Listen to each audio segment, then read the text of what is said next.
We are live. What's going on, everybody? This is the inaugural show, the Ro Lamb show. My name is Ro Lamb. I'm the host of this show, and I am here with the wonderful Cami. She's an independent author. Um, she's written 11 books. The 12th book is coming out next week, and I'm so excited to have Cami here. Cami, how you doing today? I'm doing great. Thank you so much for having me. Absolutely, absolutely. So this is the Ro Lamb Show. This is a show where we talk about creativity, we talk about culture, we talk about connection, right? We just, we want to create a space where we can cultivate conversation, where we talk about what's important to us and, our life and our art and the things that we're making and the work that we're doing. So I'm excited to talk to Cami about everything that she's got going on in her life and everything she's doing. But before we do that, first thing I like to do is I just like to ask, what is something that is inspiring you right now? What are you reading? What are you watching? What are you listening to? What's something that's motivating you or inspiring you right now? Let's see. I just finished a book called The Big Leap by Gay Hendricks, and it's this nonfiction book that really kind of talks about the ways that we self-sabotage ourselves because of false beliefs that we have. And so I just finished that yesterday. I absolutely adored Queen Charlotte on Netflix. Okay. Absolutely, like I've just binged it, couldn't stop watching it. For the Bridgerton. And yep, the Bridgerton companion piece. And let's see, listening. I listen to a lot of eclectic stuff because I'm writing. So, and when you're writing kind of science fiction, you're kind of always on the lookout for something a little bit different. So I don't know. I a lot of different stuff's inspiring me. Okay, cool. That's great. That's great. So before we really get into the writing and the work that you're doing, I like to just, learn a little bit about you, right? So I have your bio in the description of the YouTube video, but I love to hear how people describe themselves. So Cami, how do you describe yourself to people? Oh, you had to put me on a spot like that. Let's see. I would say that I'm a recovering perfectionist. Okay. And a recovering people pleaser. So I think of myself as being too nice a lot of the time. So I'm learning how to, kind of be stronger with my time and say no when I need to say no. And I am a very conscientious person. I am a teacher by trade. So, I got students to take care of and curriculum to teach, and I'm good at deadlines. And yeah, so I don't know if that explains who I am, but it kind of gives you a little bit of a sense probably of who I am. I feel that. So how do you describe the work that you do? In terms of writing or in terms of teaching? Sure. I think writing and teaching actually go really well together, considering that as a teacher, you're creating. I create my curriculum constantly. It's always evolving. I don't use textbooks. I use primary sources. I use the real stuff. So I'm always pulling in new things to keep it relevant. And so there's always this level of creation happening because I want my students to connect. And I think the same thing happens when you're looking at books or writing story, is you're trying to connect with your reader. So you're always trying to keep it relevant. You're creating. And I love that about both of those kinds of worlds. Yeah. So one thing that I found interesting about you as I was researching and prepping, so I came across, the fact that I know you're married. You've been married for 26 years. Yep. And your husband is from Hawaii, right? Now I know I'm saying that wrong. I'm saying it wrong. But that brings me to the place of or the point that I found interesting is I saw you talking about the breakdown of the differences between the Hawaiian culture and American culture, right? And yes. Was that something that you were aware of before you got married, or was that a learning curve that you had to learn? That is definitely something I had to learn. So a little bit about background. I was raised in a very white conservative town farming community in Southern Oregon. And so, it's insular. Your Mm, experience and your perspective is not broad by any sense. So I had all of these different kind of messages that I was fed as a child growing up. yeah. And then the only saving grace was this: we had a college, and that's how I met my husband. He went to college in this tiny, very insular town, and that's where we met. And I was like, I think it was his sophomore year, my freshman year we met. And I didn't know anything other than he said he was from Hawaii. And I was like, wow, that's so amazing. So of course I, in my not knowing any better, exotified him. Mm, And he brought me to Hawaii, and I got to kind of immerse myself in this brand new culture and start to learn. And it's taking me a long time to learn new things, and I'm learning all the time. I'm still learning all the time, and I teach at a Hawaiian school, so I get to work with Native Hawaiian kids, with Native Hawaiian teachers, and I'm always learning, and I love that. mhm. But it took some time to deconstruct how I grew up.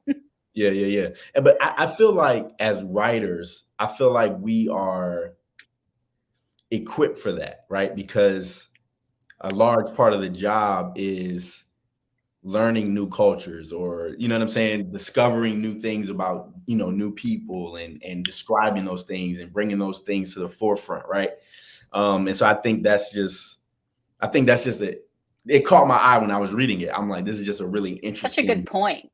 yeah, it's just an Yeah. interesting thing that I think, um as writers, I think storytellers, we gravitate to those type of, like, we want to be able to learn new things and make those discoveries. You know what I mean? So I think that's great. Right. And there's this sense that there has to be, I think if you're writing well, there has to be a sense of open-mindedness Yeah, yeah, yeah, and a hunger and a curiosity for truth. So yeah, you are challenging that perspective, hopefully constantly. yeah. Yeah, And such a good point. and that made me think about, I wrote in a writer's room a couple years ago, and one of the things that the showrunner would tell us was, even if you have the villain, you need to write that person like they're the hero, right? Like, don't judge. Yes, yes. So the way they would split our room up was, I would get like two characters. Each writer would get a character or two characters, and then we would Hmm. write, and then the showrunner would take it and compile them into episodes. And what we found was that some of the people who had like villains, they were writing as if they were like evil. You know what I'm saying? And she's like, "No, don't judge. Hmm. You know, be curious about them." And that is such a helpful thing even in life, because so Yeah. often I feel like we can make snap judgments about people, but at the end of the day, Hmm. it's that curiosity that allows us to make those connections. You know what I'm saying? And really give people the space to be who they are. You know what I mean? Right. And we are the hero of our own story, right? So the same for the Absolutely. villain. And it just makes for a better story, right? For Yeah. sure. So now let's sort of move into your writing a little bit. I was struck by one of the things that you said was that becoming an author was hardwired into your DNA. And I heard on one of the podcasts that you interview you did, and you were talking about how I think the first story you remember writing was when you were 9 years old, and you gave it to your mom, and your mom cried. And what I thought was interesting, though, was that you didn't take your first querying step until 2000. And I just wonder, what was it about that time or that book or that story that made you say, I'm going to take this step right now? That is a great question. I don't think anyone has ever asked me that. I think um, up until 2000, I went through college and I spent a lot of time writing short things and a lot of poetry. And, when you're in college, you're just spending so much time reading what you're assigned. You don't really get a chance to explore your own kind of interests and stuff. So I didn't do really anything creatively for myself during that time. And after I got married and I had my first daughter, I stayed home with her for that first year. and I didn't have a lot of time. Obviously, I had a newborn, but Right. in the time that I did, I had a little bit more time, and I thought, you know what, I've always wanted to do this writing thing. Let me try it. Yeah. So I wrote my first novel, and it's horrendous. It should stay in the drawer. But that was the first step that I took to querying, and Yeah. I mean, it was rejected for a reason. But you know, that was the first step I took, because I think that was the first point in which I was able to write something for myself, Yeah. and I think that's why it probably took that long. Yeah. Yeah. So then, as you mentioned, the rejection comes in, right? And you Yep, have lots of them. you write a couple more novels, right? You get some more rejections, Hmm. right? And Yeah. if I remember correctly, then your father passed away, right? Yes. So in 2017, my dad passed away. I probably had like 5 or 6 novels written at this point, and Mhm, I mhm. had written this. It was a YA fantasy, and I had thought this is the one when I queried it. You know, you just have those gut feelings that they just like kind of sitting there, and you're like, this is good. This is it. Yeah, yeah. I finally have broken through the wall, Right, right, and right. I sent it, and it was rejected. Mm, And I mm. was like, oh, I must not be cut out for this. But then, just like it wasn't 6 months that a flurry of the book that I had written came out. So you know that they had already been in production. Like it takes a long time from a book. So Right. it was of something very similar. The book was called Fallen, and then one was called Hush Hush. They were all angels, Mm, demons, mhm. romance with threads of romance in them. And I was like, oh, it was just like this. I knew it was the premise was right. My timing was off. Yeah, yeah. And I think at that point, that rejection, I'd had so many that I was like, I'm just, maybe I'm just not cut out for writing. I Right. went into my, pity party mode. And I just was like, I guess I'm just a teacher. That's just what Mm, I'm going to be. yeah. And so, but when my father passed away unexpectedly in 2017, Mm, I think when we have those, kind of moments, those defining moments, that forced me to really kind of take a look at myself. And my father was a huge supporter of my creativity, and I know he prayed consistently for me to publish and become an author. And I think at some point I just recognized that I was, as much as I love teaching, it wasn't like that calling. yeah. And I knew that the calling felt like the writing. So I pulled that fantasy back out, and I was like, let's deconstruct it. And then it turned into what is now the Cantos Chronicles, so swimming sideways, the ugly truth and the bones of who we are. And so that's what happened. Yeah, sometimes, and I really I want to talk about maybe some tools, or like, how did you pull yourself out of that place of, that, despair, and just not really knowing where to go next? Like, what was it that what were the tactics you used, or the tools you used, to pull yourself out of that? You know what I mean? I think it's a great question. Well, writing for me is catharsis in many ways, right? So like if well, I had already written Swimming Sideways and The Ugly Truth, so those were done. And so when my father passed away, The Bones of Who We Are, which if anyone's read it, it's pretty dark story. Um, I can tell when I look at it that it was really me dealing with my father's death. And Gotcha. even though it has nothing to do with my father, it has nothing to do in any case with that situation, but you can see where I was as I wrote it. Yeah. And so I think writing in and of itself is catharsis, for what we're going through in some ways. But for me, to pull myself out of something dark and deep, I have my own practice, my own faith-based practice that really is consistent, and it's an Mm, everyday thing. And I think it's okay to be in those dark spaces, but you're finding ways to like work through them, right? To acknowledge them, to accept them, and then to keep moving forward in some way, however that looks. Maybe yeah. it's the yoga practice, or maybe Right. it's, the writing, maybe it's singing or playing piano but I find creativity is a really good way Yeah. to process feeling and emotion. Yeah, for sure. So I just want to clarify something. Off air, I said that I had done a yoga stretch. It was a yoga stretch. I don't actually do a yoga practice. Not yet. Not yet. On the way.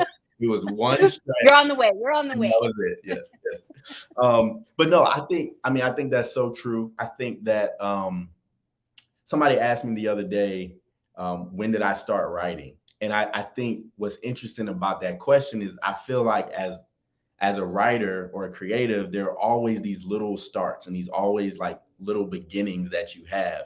And that was one of the things as I was looking at your story, I was just thinking like, there's a start and then there's a little stop and then there's another start. You know what I'm saying? And it's just, to me, I think that's the beauty of creating and making things, is that there's always this, I guess it goes back to that learning and that discovery where it's like you never quite get to that finish line. You know what I'm saying? It's always another thing to learn. And I don't mean that in a bad way. It's a great thing to always be able to learn and grow and constantly be expanding. You know what I mean? Right. Right. Um, yes. So, I guess this is moving more into, I guess thinking about the balance of, I guess, the business side. I saw that you say, you created your press, mixed plate press, because you wanted to establish, yourself as a legit business. You know what I mean? So my question to you is, how do you balance the art with the business side of things?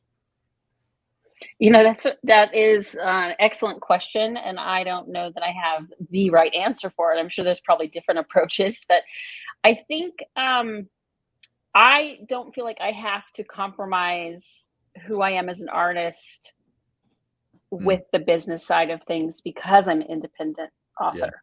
yeah, That maybe wouldn't be the case if I were a traditional author having to answer to a big publishing house or an external editor.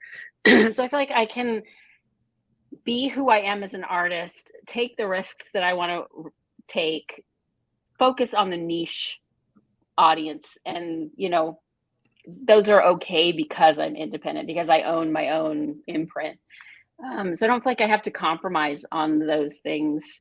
yeah, But I do think because of that, I have to recognize that it might mean that I don't write the bestseller, that it means that I'm fighting against a marketplace that maybe doesn't necessarily look at what I do or value what I do in the same way that it might a more commercial book or things like that. And just understanding that reality then allows me to take a closer look or understand the analytics of whatever kind of financial gain or loss that I'm taking.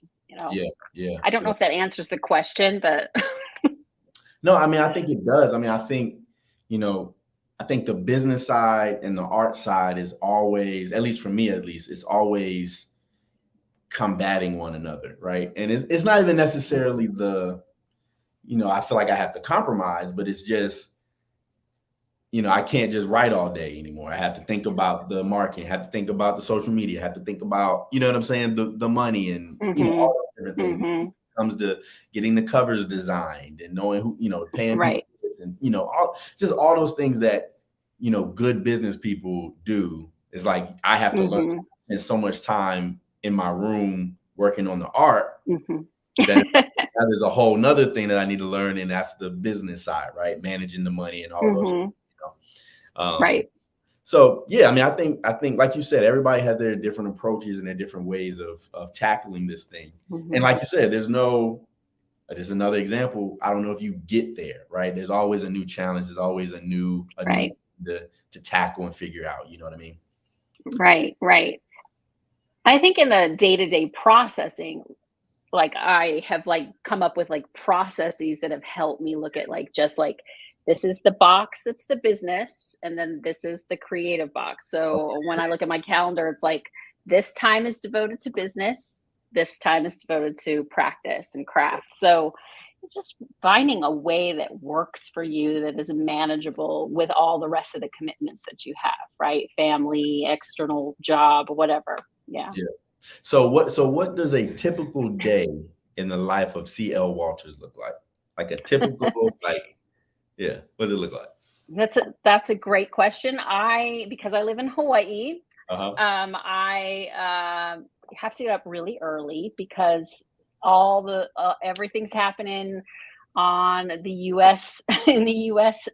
whatever the contiguous states, while I'm like way behind. So I'm usually up about 5, and usually that is if I don't have my social media post ready. I usually do, so I don't usually have to worry about it. But if it's not ready, I have to get that on.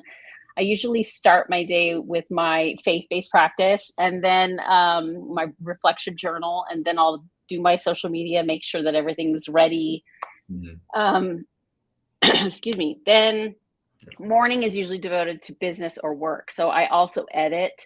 And so if I have, that's kind of the way I bring in incomes, because that's like fueling my book hobby, my book habit. And Right. then so that's the work part of it, and that's usually morning to about noon, and then from noon on is creative practice usually. So that's when I'm writing my own stuff, revising my own stuff, whatever Nice. it takes at that point. And I usually probably end up wrapping things up about 5, 6, listening Okay. to a podcast and eating, Yeah. taking care of my husband and spending time with him when he gets home, and Nice. then going to bed, and it starts over again. Nice. Can we talk a little bit about your faith-based practice? Like, what is that? What does that look like? Sure. Usually it is, I have my journal, and then usually I read some of the Bible, listen to some teachings, do a little prayer, do a little reflective journaling, and that's my faith-based practice. Lovely, lovely. Okay. Well, that's all great. Let's talk about the Ring Academy, the trial of Imogene. Okay. Am I saying how do you say her name? How do you say it? I say Imogene Saul, but I've heard people say Imogen, and I think that's cool too. Okay. Imogene. Okay. Yes. So I actually can you give do you have like an elevator pitch for it, or like I do, but I don't have it memorized. But it's okay. basically Imogene is in her 7th year at the Ring Academy, and she's getting ready to face the final trials that will determine her job placement in the Federation. And as she starts them, a saboteur strikes, basically trying to ruin things for her, but it becomes a matter of who can she trust to help her figure out who it is, because it becomes not just about her job, but about her life. Right. That sounds great. And what was the genesis of this novel? Well, the genesis of it was that it started as a writing exercise with my readers. I had finished, I think I'd finished The Bones of Who We Are. And I kind of was in this middle place where I was like, because it was such a hard story, I was like, I don't know what to write next, but let's have some fun. You give me what you want me to write. So they gave me my categories, which was science fiction, romance, and adventure. And I was like, okay, this is going in my newsletter. So I just started writing it chapter by chapter. And I think I got the first 5 chapters done, and I stalled because I was like, I have no idea where this is going, but you know what? Let's put it on hiatus. And it sat for all of 2020. And then I was like, okay, I need to go back to this. So then I redid it in my newsletter for 2021, and I had 12 chapters.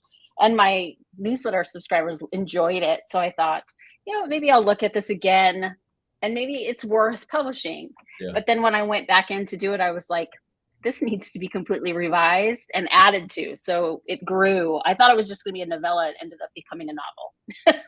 So I added a ton. I fleshed out some characters, built some world, and it turned into what it is.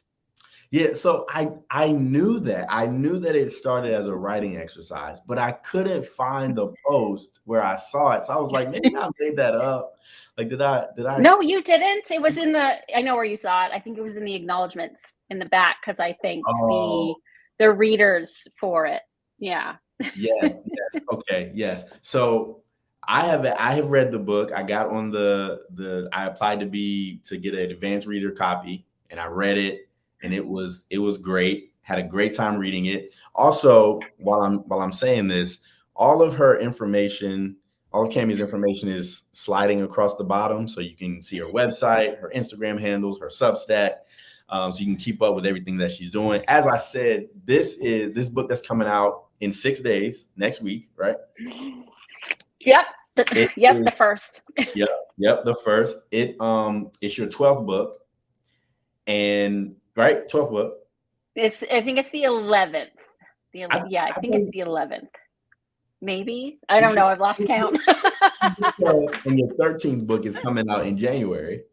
You know what it is? It's because I have one drafted, I think, that's coming out in January. Okay. Yes. So, yeah. No, but one of the things that really drew me to you and your work was, one, the covers look incredible. Two, here, I have it for you. Yes. Oh, it's so beautiful. Look at that.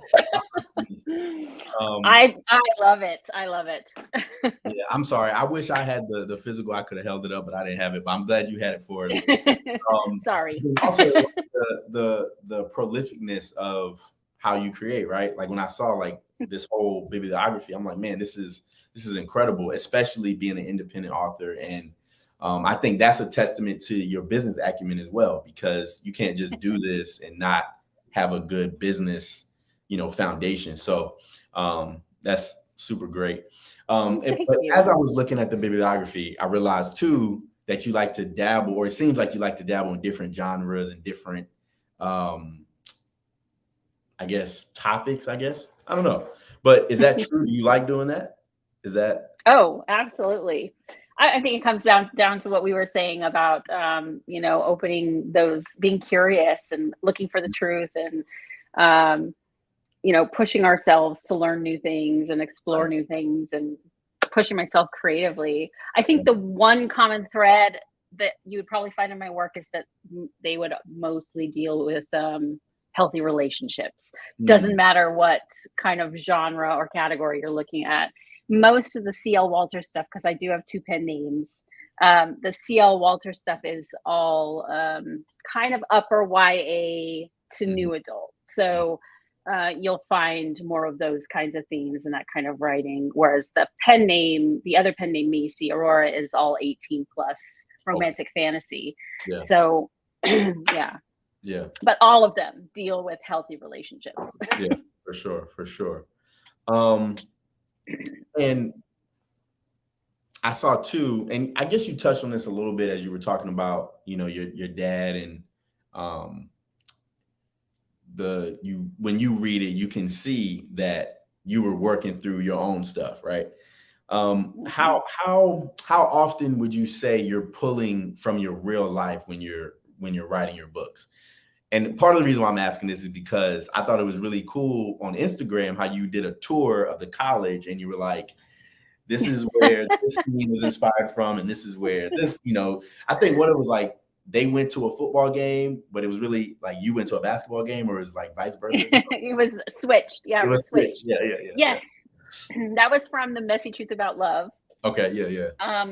And the 2 characters, I based their college loosely on where my husband and I went to college. Gotcha. And so that was the tour. So I would say that on the whole, that I think we as writers write what we know, even though we challenge ourselves, we draw from things. I don't ever really draw from real experiences. Like, okay. I think there's danger in doing that. And maybe for other people that works. I haven't really pulled from real experiences, but I've pulled from like I think a good example is The Story Stars Tell, which is about Emma and Tanner, and it's a dual perspective contemporary romance in which she's dealing with purity culture and the way that impacts her experiences, wanting to be a sexual being, and fighting against kind of all this messaging that has guided her. So, and then you have Tanner, who's dealing with kind of toxic masculinity and that kind of ways that he's fighting with that, and then how they come together. Yeah. So I grew up obviously in the very purity culture kind of movement in my childhood. So I think I drew from that experience, even though Emma, her experience is very different than mine, if that makes sense. Yeah, for sure. That makes complete sense. My next question is about what you learned writing this book. So for me, when I'm writing, like I write a comic book script, I learn something, right? Anytime I like move to another project, I learn something new. And I think again, going back to your extensive bibliography, right? I would imagine that you're learning something every single time you're writing something, right? So I'm just wondering, like, what was a major lesson for you in this book as you were writing it? Ooh, this is a very good question. I really struggled with imaging. I'm just going to say it straight up. I think up to this point, I have usually always really just loved the characters that I've written. And imaging for me was a little bit harder to love. And I'm not quite sure why that is, but I challenged myself continually to make sure that I was looking at her with an open mind, because I was like, okay, I gotta really think about this. I gotta write her so that she's relatable. And so I have grown to like Imogene. I did not initially start out liking her. So that was different for me. But the struggle then was when I'm looking at her character growth and I look at her at the beginning of the novel versus the end, did I hit what needed to be hit in order to get her to have grown? Yeah. And so that was more of a struggle for me, I think, than it was for Imogene. Right. So I guess I don't know. It's interesting that you say you didn't really like her, which sort of brings me to another question, which I think is tangentially related. But when you have an idea for a story, what's the process that you go through from like that initial idea? Like, how does that come to you? And then how do you carry that out to like, it's ready to go? You know what I'm saying? Like, I'm ready to write this. Ooh, that's a good question. You've been saying that a lot, and I appreciate that. I find that my process has been different for pretty much every project that I've worked on. Yeah. For this one, obviously, it kind of went through a bunch of different iterations before I finally was like, hey, there's an actual novel here. Let me flesh this out a little bit. For The Story Stars Tell, it started with a scene. It was the scene where Emma has her head in her locker and she keeps peeking at Tanner across the hall because she's got this unrequited crush. And it was just that scene that made me start the story. For Griffin is in The Echo of This Ghost Town. He was the villain. You and I had this conversation about villains. We just had it, right? He was the villain in The Story Stars Tell. But there was this moment in that story when Tanner looks at him and Griffin looks at him, and there's just this line I wrote that was like, wait a second, there's a story there. And so when I started with him, I just started with this scene where he and Tanner get in this fight. And I was like, oh, I think there's more here. But I didn't know where to go with it. And I ended up doing a ton of research on male culture and reading a ton of nonfiction books and just kind of soaking in everything I could. And then I started playing around with different things. And then as I wrote, it took a long time. I was writing scenes and scenes and scenes. And then finally something started to coalesce. And once I saw that, then I was like, oh, there's a novel here. So I knew kind of how to outline it and put it together, and then wrote into the gaps. So it's all been very different. Yeah. So you are an outliner, or? I would call myself a person who flies by the seat of their pants until they have the idea. And then once I have kind of the idea, then I start to try to outline. Doesn't always work. Okay. And then my biggest outlining happens after I have a draft that I know, like, okay, I have a sense of the story. Then I outline using the hero's journey and the 3-act structure. Okay. And those pieces then become the book. Gotcha. And because I can see where the holes are. Yeah. So I listened to a podcast called The Screenwriting Life, and one of the lady, her name is Meg. She says the first draft is like a dream. So like, you have a dream and you wake up and you're like, what was that? It's like that first draft is like just put it down. It's like you're telling yourself the dream you had last night. So it's crazy. It's all over the place. You're jumping from one page to the page, you don't know what's happening. And then you take that and then you build out of that. And so I used to try to outline everything before, and I just would get stuck in that. You know what I'm saying? And so now I've just started, like you said, just write, get that discovery draft. Some people call it a vomit draft. I just get that down and then I outline and pull. Those are just the ideas. That's just the clay. And then, you just pull from that. Yeah, I love that. So yeah, that's great. This was the question I wanted to ask you. Do you have a specific way or ritual that you celebrate a book release? I wish I could say yes. I do not. Okay.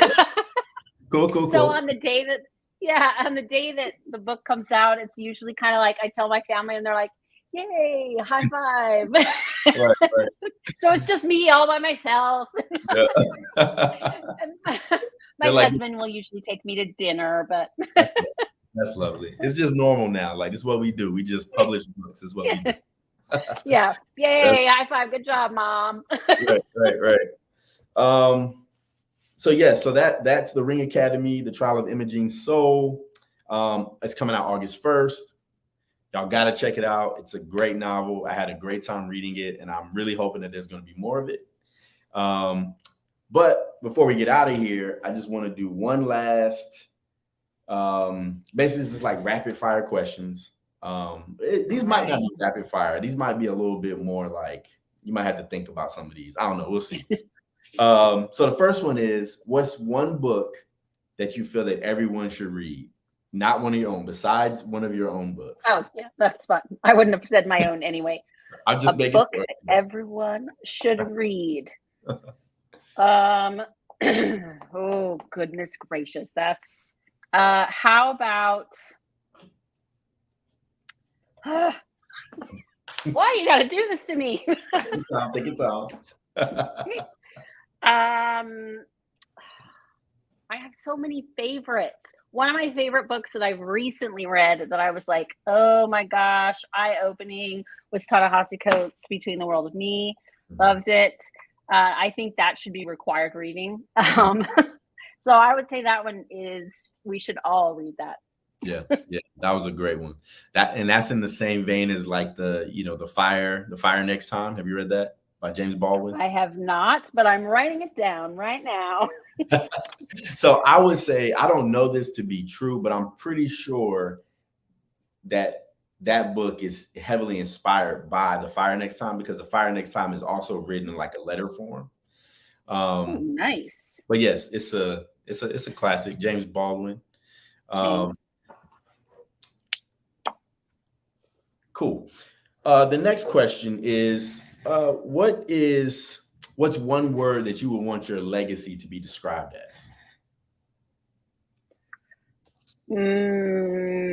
Compassionate. That's a good one. That's a good one. Okay. Is there one thing that you would change about your writing journey? Yes, visibility. like being more visible? Yes. I mean, I think if every author is going to say the exact same thing, right? You're like, every artist, I shouldn't just say writers. I should say every artist is like, I just want to be visible. Right. Yes. Okay. The next question is, what's one piece of advice that you would want to tell your younger self? It's okay to be a risk taker. That's a good one. And what's one thing that you would want everyone who hears or sees this to know?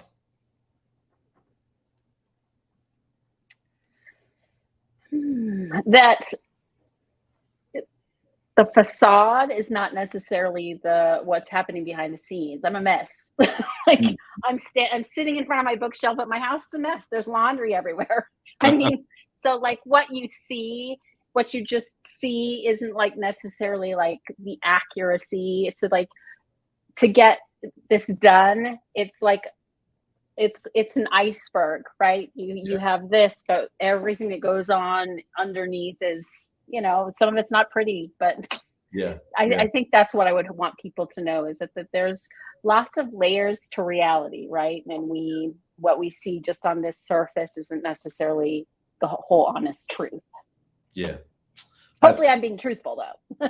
No, I feel you. No, that's great. That's great. Cammie, it's been a pleasure talking with you. Are there any links or anything that you want to plug or let people know about?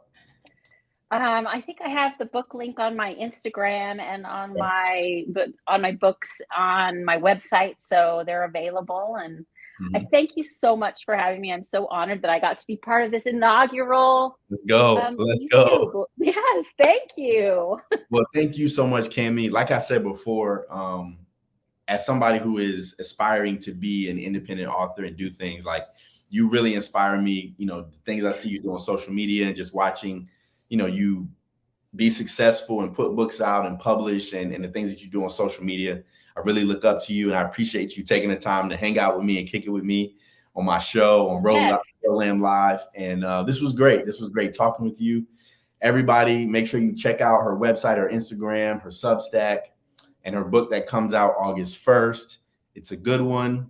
And with that, I just want to let everybody know that I love you, and we are out of here.